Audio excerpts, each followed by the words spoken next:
I thought your video that you chose was very good. Yeah. I like the repetition in the video. Yeah. And if you notice, the students are all doing this, Yeah.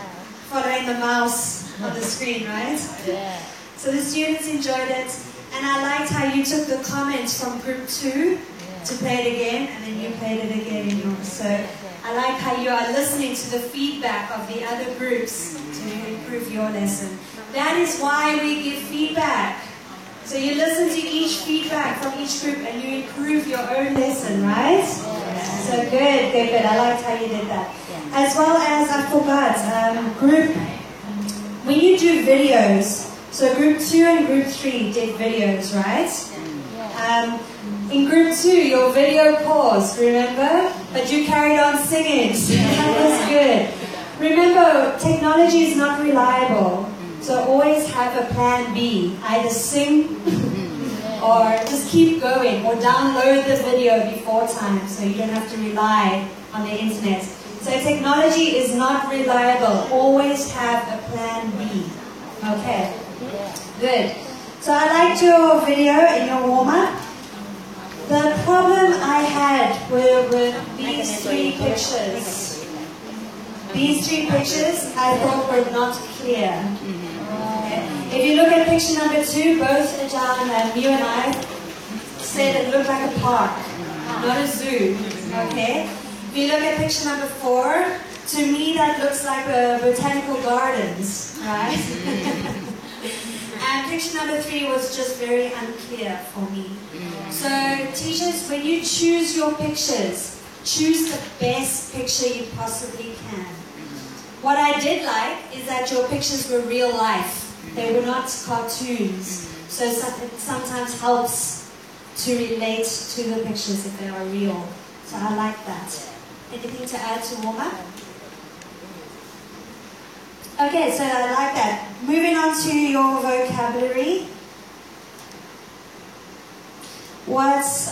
With the vocabulary, usually when you teach vocabulary, I see you've got 2 exercises. You've got exercise 1 and exercise 2. In exercise 1, I would have only used words.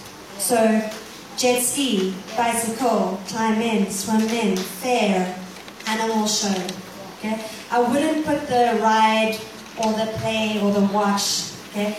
I would do that in exercise 2 like you did there. So exercise 1, keep the vocabulary to 1 words or 2 words, not phrases. Okay? If you want to do phrases like you did, exercise 2, that's okay. Good. One more thing before we turn. Play the fair. You don't play the fair, alright? You either go to the fair, so you go to the fair. As I play fair.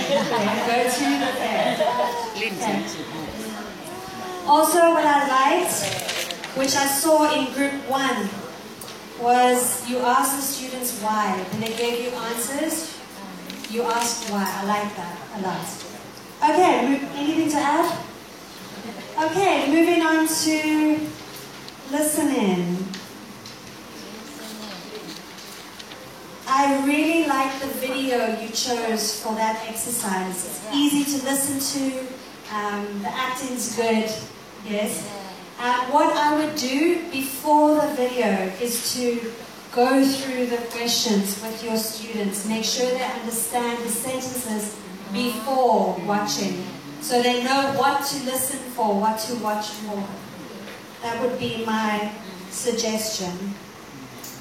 And also, your video was longer than the questions that you had. So you could have stopped the video at the end of number 5. Or added more sentences to the end of the video. Okay, so you either stop the video or add more true or false sentences. And after the video, I would suggest adding the script from the video, or you might print out the script and hand them to your student. So in order to check the answer, right? Where is the exact answer is in the dialogue, and your student might get some new like expression, because in the video it's not just like where did you go on holiday, it's a comment in like real life conversation. So yeah, it was an excellent conversation to choose for that. So moving on from listening to speaking, both Ajahn and I agreed that your listening conversation was so good, you should have kept that conversation for your speaking conversation. You should have used the same conversation for the speaking because it was a very good activity. So we would have used the same conversation for the speaking. But to look at the speaking one you used, I like how you put the pictures, use visual simulation for your students. I went to the beach. I went jet skiing.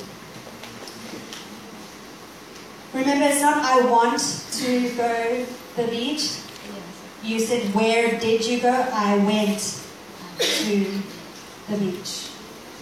So be careful of want and went there. If the question was, where do you want to go? I want to go, could be the answer. Also, I liked how you did a group practice, A, B. I liked the group practice, that was really good. And then you swapped. I enjoyed that. What you could add is pair work after the group work. The group work is good, yes, but then get them to practice again in their pairs. Yeah. And one more thing about speaking, if you instead using these example, you might give one example about the last question and answer. How was your holiday? It was very fun. It can be more expression. It was very boring. It was excellent. It was exciting or whatever. It was so exciting. I want to go again. Right. So more examples, yeah, for the last one, yeah. And also, I liked how, again, with the volunteers in front, it's good to check your understanding of your students. Because if your students come to the front and they struggle, like they cannot do it, then you know you have to teach that section again. They are not understanding, do it again. So it's good to check if the students understand. Okay, moving on to your grammar. The table is very easy to understand. I like the table form. It's easy for the students to understand. What I would do is, you've got AB, right? Where were you yesterday? I was at the beach. Use the same words in your table. So, as an example, where were you yesterday? I was on holiday. So use the same vocab from the table for your example. How many people, were there many people there? You have got no question in the table saying, were there many people there? So use the same vocab from the table that you do. Ajahn, you also had some extra to add? And it's in the interrogative sentence, the question is not just was or were, because the next exercise you make the question like with the WH question. So you might have to make another table using like the WH question and how to answer. For example, where did you go last year on holiday? So how guide your student how to answer this kind of question. Yeah, because your next activity, you've got the WH questions, so help them with that. It's a big jump. Yeah? Unless you only use was-were questions in your next exercise. Okay, when you went through the questions, I would give some more example answers. Like, I like how you went to different students to ask, so where did you go last year on holiday? When did you last visit the beach? I like how you ask the students and maybe give them some more examples. Tell them there's no incorrect answer. All their answers are correct, right? Encourage them to speak and give different examples. Okay, and then the last exercise, your writing. Before you did your homework, your take home. if you give students homework, you have to make sure it is well structured, that they know exactly what to do. If you just say, okay students, look at the writing, it's homework. Bye. So what I would do in that situation, I would read through the exercise. You had time, okay? I would read through the exercise, make sure they understand the example, and then go through what they need to do, structure it, so that they understand before they go home. Otherwise, they're at home, they're like, phone your friend. I don't know, what do you do?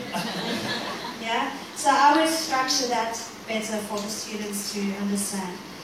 And what I also liked, and Jamie said so as well, was how you corrected your own mistakes while you were standing up. That was very good. Okay? The students need to sometimes see that teachers make mistakes too. Okay? It encourages, if the student sees, oh, the teacher made a mistake. Ha ha ha ha. It's not like that. When students see the teacher make a mistake, they're like, okay, so the teacher made a mistake, corrected herself. I can do the same. I can make mistakes. I can correct myself. So it's a good role model if you can correct yourself in front of your students. One more thing about the writing task. If you still have time, at the end of the class, and you'd like to explain more about the writing task, for the homework for your students, you might let them do the writing. But in the class, you might have you might ask your students to do the mind mapping, like my holiday, and let them come up with the idea what are they going to do on their holiday with maybe mind mapping, so that when they go home, they can get the ideas from the lesson, from the classroom to write down. That will also help you to make sure that your students understand what they need to do. If they do that, then you're like, okay, now they can go home. So good. So overall, your teaching was 42 minutes. So you still had time to do some brainstorming or explaining of the activity. But anyway, I thought it was a very good lesson. Your teachers enjoyed, your students enjoyed the lesson. And overall, a very good job.